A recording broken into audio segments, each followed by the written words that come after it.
തിരുവനന്തപുരം കാട്ടാക്കടയിലെ അതിവേഗ പോക്സോ കോടതിയുടെ ഓഫീസ് മുറിക്ക് തീപിടിച്ചു. അഗ്നിരക്ഷാസേന എത്തി നിയന്ത്രണ വിധേയമാക്കിയിട്ടുണ്ട്. തീ ഷോർട്ട് സർക്യൂട്ടാണ് കാരണമെന്നാണ് പ്രാഥമിക നിഗമനം. സുനിഷ അയിലൂരിന്റെ കൂടുതൽ വിവരങ്ങളുമായി. സുനിഷ, എപ്പോഴാണ് ഈ സംഭവം?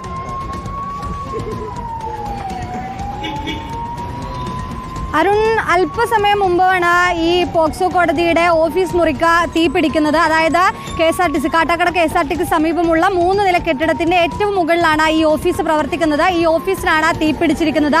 പ്രധാനപ്പെട്ട കാര്യം ആളപായമില്ല എന്നുള്ളതാണ്. തീ പിടിക്കുന്നത് കണ്ടയുടൻ തൊട്ട് പ്രദേശത്തുള്ള ആളുകൾ ഫയർഫോഴ്സിനെ വിവരം അറിയിക്കുകയായിരുന്നു. കാട്ടാക്കടയിൽ നിന്നുള്ള അഗ്നിരക്ഷാസേന എത്തി തീ പൂർണ്ണമായും നിയന്ത്രണ വിധേയമാക്കാൻ കഴിഞ്ഞിട്ടുമുണ്ട് എന്നുള്ളതാണ് അതിലേറ്റവും പ്രധാനപ്പെട്ട കാര്യം. പക്ഷേ ഈ തൊണ്ടി മുതലടക്കം സൂക്ഷിക്കുന്ന എല്ലാ ഫയലുകളും ഉള്ള ഒരു ഓഫീസ് മുറിയാണ്. അതുകൊണ്ട് തന്നെ ഈ തീപിടുത്തത്തിൽ അതൊക്കെയും നശിച്ചിട്ടുണ്ടോ, അത്തരത്തിലുള്ളൊരു പരിശോധന കൂടി നടത്തേണ്ടതുണ്ട്. അങ്ങനെ ഒരു സംശയം ഇപ്പോൾ ഉണ്ട്. ഏതായാലും തീ നിയന്ത്രണ വിധേയമാക്കിയിട്ടുണ്ട്. ഇനി അത്തരത്തിലുള്ള പരിശോധനകൾ കൂടി നടത്തുകയാണ്.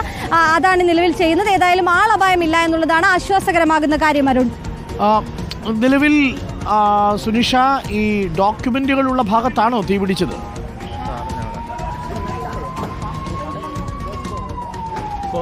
അരുൺ, മനസ്സിലാക്കുന്നത് അതായത് ഈ ഓഫീസ് മുറിയിൽ തന്നെയാണ് തൊണ്ടി മുതലും ഒപ്പം തന്നെ മറ്റു ഫയലുകളും എല്ലാം സൂക്ഷിക്കുന്ന ഒരു മുറി തന്നെയാണ്. ആ ഭാഗത്ത് തന്നെയാണ് ഉള്ളത് എന്നുള്ളതാണ്.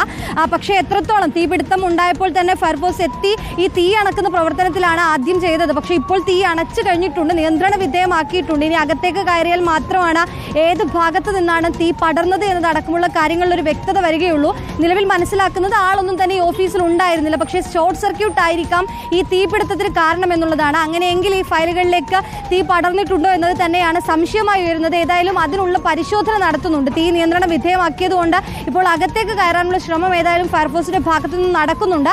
അതിനുശേഷം ഒരു പരിശോധന നടത്തിയതിനു ശേഷം മാത്രമാണ് ഈ ഏതെങ്കിലും ഫയലുകൾക്കോ ഏതെങ്കിലും തൊണ്ടി മുതലിനോ തീ പിടിച്ചിട്ടുണ്ടോ എന്നതിലൊരു വ്യക്തത വരികയുള്ളൂ. അതേതായാലും നിലവിൽ പരിശോധിക്കുകയാണ്. Arun, thank you. സുനിഷ അയിലൂരാണ് വിവരങ്ങൾ നൽകിയത്. ദുരൂഹതയുണ്ടോ എന്നുള്ളത് ഇനിയും വ്യക്തമായിട്ടില്ല. ഷോർട്ട് സർക്യൂട്ടാണെന്നാണ് പ്രാഥമിക നിഗമനം.